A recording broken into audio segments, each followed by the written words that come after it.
네, 모두 반갑습니다. 네, 저는 이제 뭐 많이 나아져서 그래도 좀 부어 보이네요. 그래도 많이 나아져서요. 보시기에 그렇게 흉하지는 않으실 것 같습니다. 오늘은 2020년 5월 17일 주일입니다. 말씀 제목은 포기할 줄 알아야 행복하다. 그리고 잠언 본문 말씀은 잠언 4장 23절 말씀입니다. 아마 한 번쯤은 다 들어보셨을 텐데요.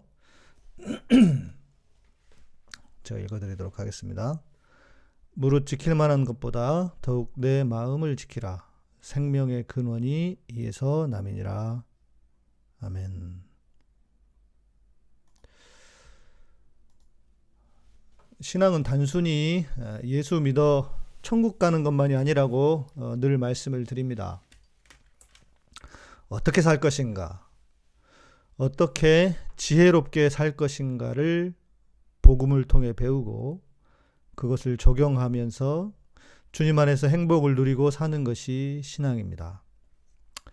어떤 사람에게는 지옥과 같은 세상이지만 이 땅에서 이미 천국을 누리고 살아가면 우리가 말하는 천국, 우리가 그 전에 알고 있었던 천국, 가는 천국도 자연스럽게 들어가게 될 것입니다. 그런데 그런 삶을 살기 위해서는 여러 필요 조건이 있습니다. 적당한 재력과 건강, 그리고 환경들이 잘 받쳐주어야 합니다. 그러나 이 한 가지 문제가 해결되지 않는다면 우리는 결코 이 땅에서 행복하거나 천국을 누리며 살 수 없게 됩니다. 가장 중요한 문제이죠. 그것은 마음의 문제입니다. 성경은 말합니다. 무릇 다스릴 만한 것보다 마음을 지키라. 생명의 근원이 여기에서 난다고 합니다. 마음에 생명의 근원이 있다는 것입니다. 우리의 몸에 생기는 병도 모두 마음의 문제라고 합니다. 뇌에 대한 연구가 발달을 해서 뇌 과학자들에 의하면 만일 어떤 사람에게 병이 생기잖아요. 그러면 97%나 되는 97% 정도가 마음의 문제 때문이라고 합니다.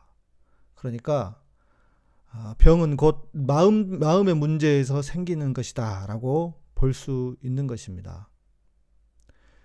그런데 이 마음의 문제라는 것이 결국은 또 보면 이거 같습니다. 어떻게 포기하며 사느냐. 어떻게 포기하며 사느냐. 포기할 수 있느냐. 이것과 연결되어 있는 것 같습니다. 그래서 오늘은 포기에 대한 이야기를 주제로 나누고자 합니다. 포기해야 할 몇 가지의 그 영역들이 있더라고요. 첫 번째는 사람입니다. 사람. 그 사람도 뭐 여러 사람이 있는데 그 사람 중에 첫 번째는 떠난 사람입니다. 떠난 사람. 사람이 떠나면 몸만 떠나보내는 것이 아니고 마음도 떠나보내야 합니다. 특히 부모님, 또 사랑하는 사람, 그 사람들이 떠났을 때, 우리 곁을 떠났을 때 우리는 그분들을 떠나보낼 수 있어야 합니다. 모든 인간은 죽습니다. 그리고 결국 나도 죽습니다. 그것이 인생입니다. 나도 죽는다는 것을 인정할 때 그나마 이 문제가 조금은 해결이 됩니다. 물론 부모님이 천국에 가셨으니 무조건 기뻐하라 라는 식의 생각은 결코 아닙니다. 사람이 어떻게 무 자르듯 자신의 감정을 정리할 수 있겠습니까? 신앙인은 눈물도 없는 그런 비정한 사람이어야 한다는 그런 말은 아닙니다. 제가 말하는 것은 너무 오랫동안 그 감정에서 헤어나오지 못한 채로 그렇게 살지 않아야 한다는 것을 말씀드리는 것입니다. 사람은 시간이 흐름에 따라서 감정도 어느 정도 정리가 됩니다. 그런데 우리는 시간에만 그것을 맡겨서는 안 됩니다. 하나님께서 내 생각과 나의 감정을 만져주시도록 기도해야 합니다. 사람의 두 번째는 자식인 것 같습니다. 자식에 있어서 가장 큰 실수, 부모가 하기 쉬운 가장 큰 실수는 그 자식을 내 자식이라고 생각하는 것입니다. 쉽게 말해서 우리가 아이고 내 새끼 하지만 엄밀히 말하면 세상에 내 것은 없습니다. 하나님이 허락하시기 때문에 내 것으로 유지하고 있을 뿐입니다. 자식도 내 자식이 아닙니다. 그리고 생각해 보십시오. 만약에 이 자식을 내 자식이라고 생각하면 내가 해줄 수 있는 나의 한계 안에서만 그를 키울 것입니다. 그런데 우리가 하나님의 자식이라고 믿고 키우면 하나님께서 하나님의 사람으로 키우실 것입니다. 물론 이 말씀도 그냥 내버려 두라는 것이 아닙니다. 자녀의 주권을 하나님으로 인정하며 키우라는 것입니다. 내가 최선을 다하되 한쪽 마음에는 내 자녀가 아니라 내 자식이 아니라 하나님의 자식이다라고 하는 마음을 늘 두라는 것입니다. 제가 많은 그 이야기들을 듣습니다. 자녀에 대한 이야기. 정말 잘 자란 경우에는 오히려 부모들이 자기 품 안에 두고 자기가 모든 것을 다 해주려고 했던 것이 아니라 하나님께 맡기고 심지어는 좀 소위 말하는 방목한 것처럼 그렇게 했을 때에 그 자녀들이 오히려 더 잘 자랐던 것을 많이 보았습니다. 원칙은 이것입니다. 내 자식이 아니라 하나님의 자식이다. 세 번째는 세 번째 사람, 보내야 할 세 번째 사람, 포기해야 할 세 번째 사람은 내게 상처를 준 사람입니다. 세상을 살다 보면 내게 상처를 주는 사람들이 참 많습니다. 직장 상사나 나보다 힘이 있는 사람 중에 그런 사람이 꼭 있습니다. 물론 나보다 힘이 있어서 있던 사람에게만 상처를 받는 것은 아닙니다. 내가 내 마음을 주고 내 마음을 최대한 그와 나누었던 사람이 떠났을 때에 가지는 그런 상처는 생각보다 큽니다. 그런데요, 사람은 그러려니 해야 합니다. 사람은 나와 다릅니다. 그 누구도 나와 같은 사람은 없습니다. 그 사람은 그냥 자기 편한 대로 살았을 뿐입니다. 그냥 편한 대로 살다가 편한 대로 행동한 것에 내가 상처를 받은 것일 수 있습니다. 그래서 상처는 내가 끌어오는 것인지도 모릅니다. 조금만 다른 각도에서 보면 상처도 받지 않으면서 살 수 있습니다. 물론 예의는 지키고 살아야 합니다. 그러나 그 예의라는 것도 사람마다 다르고 사람의 기준이 다르기 때문에, 그리고 그것을 별로 중요하지 않게 생각하는 사람들도 생각보다 많습니다. 남을 깎아내리거나 남에게 고통과 피해를 주어야만 살 수 있는 사람이라면 그 사람은 무척 불행한 사람입니다. 남에게 함부로 하는 사람들의 대부분은 자기에게도 함부로 하는 사람들입니다. 자신에게 불만이 많으니 남에게도 늘 불만을 표현하고 사는 것일 뿐입니다. 최근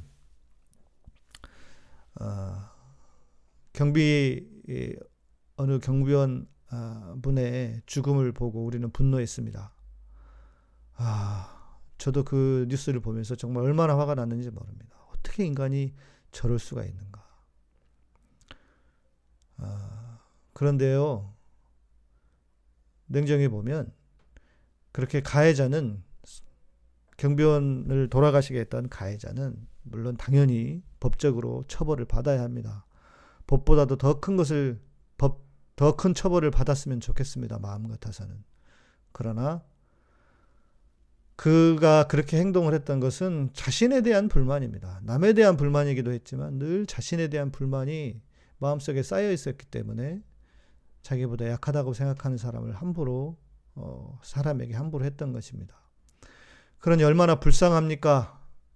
늘 자기에게 불만이 있으니 힘과 돈을 엉뚱한 곳에 쓰고 다른 사람들에게서 존경은커녕 손가락질만 받으며 살고 있으니 불쌍한 사람일 뿐입니다. 힘있고 돈 있다고 해서 다 행복한 것은 아닙니다. 사람과의 관계에서 생각해야 될 것, 지나간 것은 지나간 대로. 내가 미련을 둔다고 해서 세상에 사람들이 그 관계가 회복되는 것도 아닙니다. 두 번째 우리가 포기해야 될 영역을 생각해 보시죠. 두 번째는 돈입니다. 돈. 이 세상에 돈을 더 가지고 싶지 않은 사람은 없습니다. 누구라도 돈은 더 가지고 싶을 것입니다. 그러나 뭔가를 가진다면 다른 무엇인가를 희생해야 한다는 것을 알고 있어야 합니다. 제가 살아보니 이제 한 50년 정도를 살았는데 제가 살아보니 두 가지를 다 가지고 사는 것은 참 드물고 어려운 일인 것 같습니다.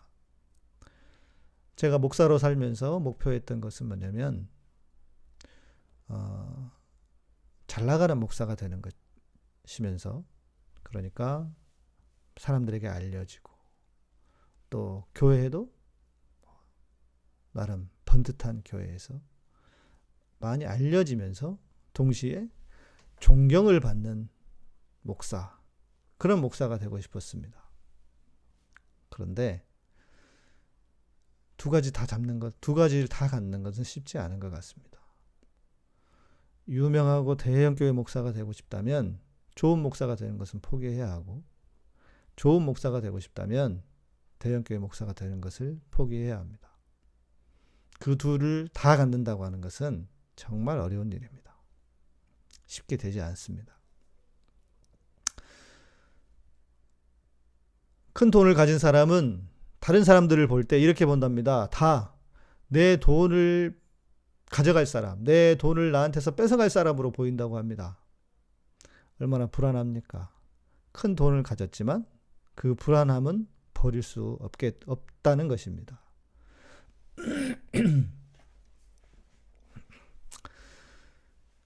대기업의 회장이 부러워 보이지만 세상에 그런 사람만큼 외로운 사람이 없다고 합니다. 자기 마음속의 이야기를 들어줄 사람이 없다는 것입니다. 아마 자기 돈과 지위를 지키기 위해서 늘 주변 사람을 경계하니 그럴 수밖에 없을 듯합니다. 제가 늘 하는 말이 있습니다. 록펠러의 일화 있지 않습니까? 세상의 최고 부자라고 했던 록펠러를 만나 어느 기자가 당신은 행복합니까? 라고 물었다고 합니다. 그랬더니 그는 행복하지 않다고 답했습니다. 기자가 좀 놀란 듯이, 아니 그러면 당신은 도대체 얼마나 더 있어야 행복하겠는가라고 물었습니다. 그의 답은 조금만 더 였습니다. 자, 그러면 이런 질문이 들 수도 있습니다. 좀만 더 얻으려고 노력하는 삶이 잘못된 것인가? 아닙니다. 무조건 잘못됐다고 할 수는 없습니다. 돈도 있어야 합니다. 그리고 돈을 벌 기회가 있다면 벌어야 합니다. 기독교인이라는 이유로 무조건 청빈하게 사는 것을 저는 동의하지 않습니다. 그리고 청빈한 삶 자체가 성경적인 삶이다라고 하는 주장에도 저는 동의하지 않습니다. 우리도 부자가 될 수 있습니다. 부자가 될 수 있다면 되는 것도 나쁘지 않다고 생각합니다. 그러나 중요한 것은 자신의 행복을 해칠 정도의 부자는 의미가 없다고 생각합니다. 물론 그러면 얼마가 필요한가라는 질문이 생길 수도 있겠지만 그거야 각자의 기준이 다 다르기 때문에 제가 뭐라 답을 드릴 수 있는 부분이 아닙니다. 저는 그래서 성경을 따라 마음을 다스리라고 말씀드리고 있는 것입니다. 기독교인은 현실과 미래의 소망 사이에서 균형을 잘 잡고 살아야 합니다. 현실에 감사하면서도 꿈을 가지되 꿈만 생각하면서 현실을 무시하는 어리석은 사람이 되지 않아야 합니다. 우리 햇빛바다님께서 돈을 얻기 위해 나는 고양이를 강아지처럼 짖게 하려고 노력하는 나를 오늘 저는 발견합니다. 그 허무하고 어리석은 노력 포기합니다. 네, 고양이를 강아지처럼 짖게 만들려고 한다. 네, 참 좋은 표현인 것 같습니다. 그러나 또 경계해야 할 것 중에 하나는 불교가 말하는 것처럼 모든 것이 다 허무하다. 그러니 세상 모든 것 다 필요 없다. 이것도 경계해야 하는 것입니다. 세 번째는 욕망입니다. 하고 싶은 일, 갖고 싶은 것. 인간의 욕망은 아무리 채워도 끝이 없습니다. 욕망은 채워서 다스리는 것이 아니라 절제로 다스리는 것입니다. 다시 한번 말씀드립니다. 욕망은 채워서 다스리는 것이 아니라 절제로 다스리는 것입니다. 최근 TV 드라마가 인기끈 부부의 세계, 욕하면서 보았다는 드라마 아닙니까? 저도 도대체 무슨 얘기를 하고 싶은가 싶어서 처음에는 뭐 좀 안 보다가 중간에 안 보다가 마지막에 좀 봤습니다. 남자가 왜 바람을 피운다고 생각하십니까? 욕망이 있을 것입니다. 욕망이 하나 있을 것입니다. 그런데 그 욕망은 어떤 욕망이냐면 어떤 남자로서의 내지는 또 성적 욕망만이 아니라 무엇인가 새로운 것이 있을 것이라는 기대와 착각. 저는 그것이 남자가 바람을 피우게 되는 원인 중에 하나라고 생각합니다. 뭔가 새로운 것이 있을 거다. 그러나 여러분, 인생에 새로운 것이 있습니까? 성경이 뭐라고 말합니까? 해 아래 새 것이 없도다. 사람은 익숙한 자기의 아내나 남편에 대해서는 그 소중함과 가치를 놓치지만 무엇인가 새로운 것에 대한 기대가 있어요. 그러나 그 새로운 사람이 또 익숙해지는 순간 다 사람은 거기서 거기가 됩니다. 우리는 욕망을 채우는 것 대신 잃어버리게 되는 것이 너무 많다는 것을 반드시 기억해야 합니다. 그래도 그 부부의 세계가 주었던 마지막 그 메시지가 있었던 것 같습니다. 아버지는 아들에게 그렇게 말합니다. 너는 나처럼 실수하지 마라. 주변에 있는 내 가장 가까운 곳에 있는 사람이 소중한 사람이다. 그것을 잃어버린 순간 가장 비참한 인생이 된다는 이야기를 하고, 그 아내는 그런 이야기를 합니다. 세상의 모든 기준이 자기였다. 근데 그 메시지가 나름 제가 그 영화의 결론에 다 그 드라마의 그 결론에 다 동의할 수는 없지만 그 메시지가 나름 있었다고 생각을 합니다. 세상의 모든 만족에는 유효기간이 있습니다. 세상에서 아무리 좋아하는 것을 해도 그 만족이 끝까지 가는 법은 없습니다. 저는 여행을 좋아합니다. 그래서 실은 언제나 떠나고 싶은 사람입니다. 최근에 페이스북을 보니까 이스라엘 공항에서 떠나오던 그 사진이 5년 전이라고 하면서 보여주더라고요. 터키하고 이스라엘을 제가 한 3주 정도 5년 전에 가본 적이 있습니다. 그런데 아무리 여행을 좋아해도요, 3주가 되니까 진짜 집에 돌아오고 싶더라고요. 그것뿐만이 아닙니다.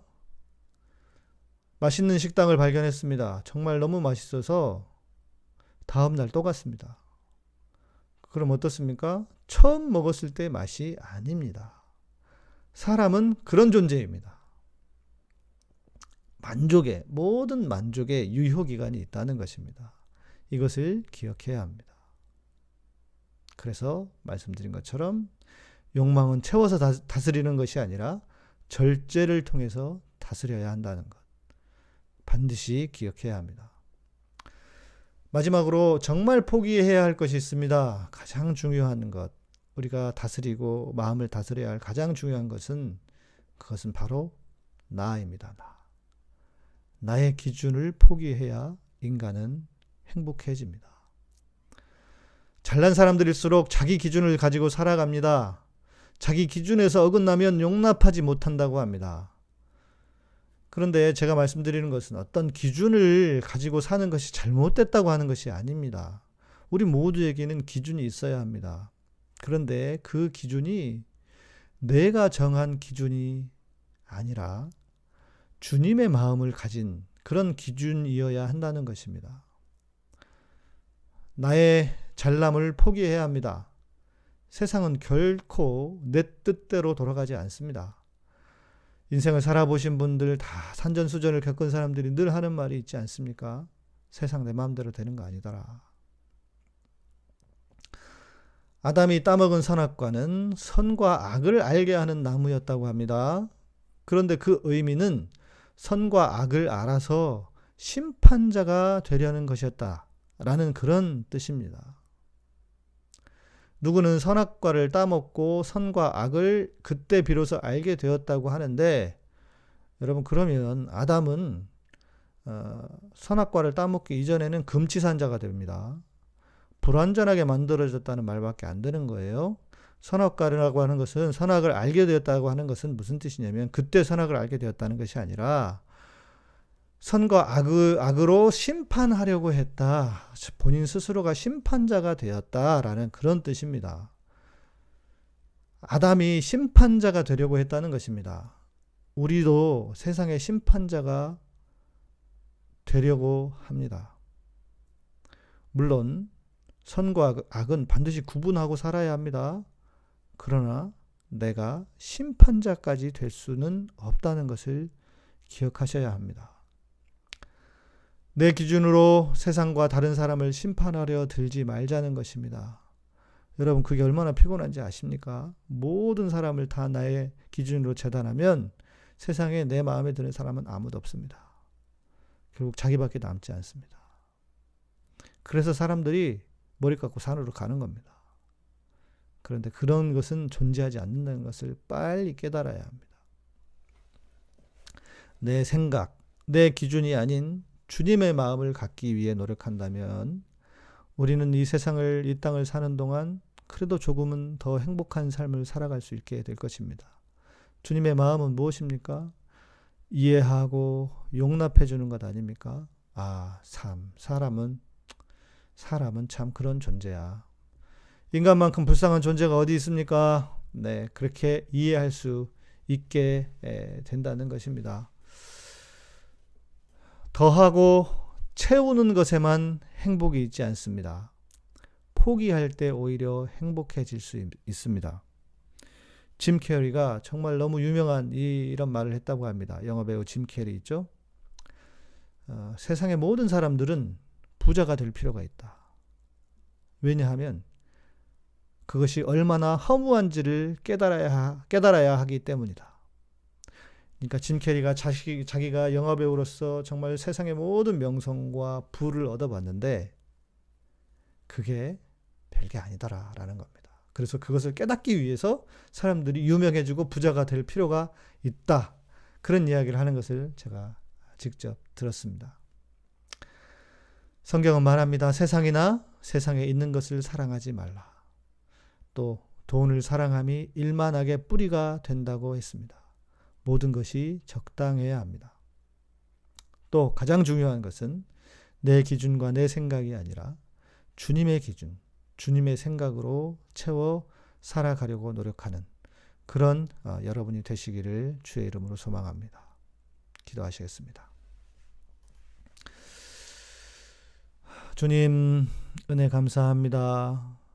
이 땅에 사는 동안 우리에게 은혜 주시고 무엇보다 그리스도의 그 크신 은혜를 허락하여 주시니 감사합니다. 세상의 많은 사람들은 하나님을 알지 못함으로 세상의 욕망들을 추구하고 더 많은 것을 갖고자 하고 그러다가 자신의 인생을 허비하고 살아가는 그런 사람들이 너무나 많이 있습니다. 주님 또 하나님을 믿는다고 하는 사람들 중에서도 주님을 위해서 살지 않고 나의 기준을 가지고 주님을 끌어와서 주님이 나의 모든 필요를 채워주셔야만 그것이 복받은 신앙이라고 오해하고 착각하면서 하나님을 이용하며 사는 사람들이 세상에 무척이나 많습니다. 주님, 그러나 오늘 이 시간에 다시 한번 우리의 내 삶의 잣대를 주님께로 마칩니다. 주님, 나의 모든 욕망을 포기할 수는 없지만 그러나 주님의 마음을 닮아 모든 것을 적당하게 할 수 있는 우리들이 되게 하여 주시옵소서.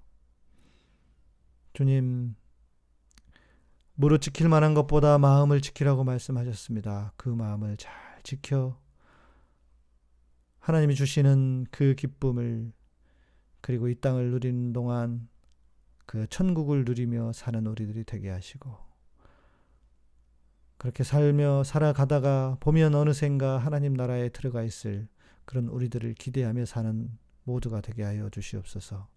주님, 오늘도 이 말씀을 듣고 다시 한번 우리의 삶을 돌아보고 진정한 행복이 어디에 있는지를, 그래서 주님께 그 행복을 두고 살 수 있는 우리들이 되기를 소망합니다. 그 마음을 소망하는 모두에게 진정한 주님의 만족과 행복을 허락하여 주시옵소서.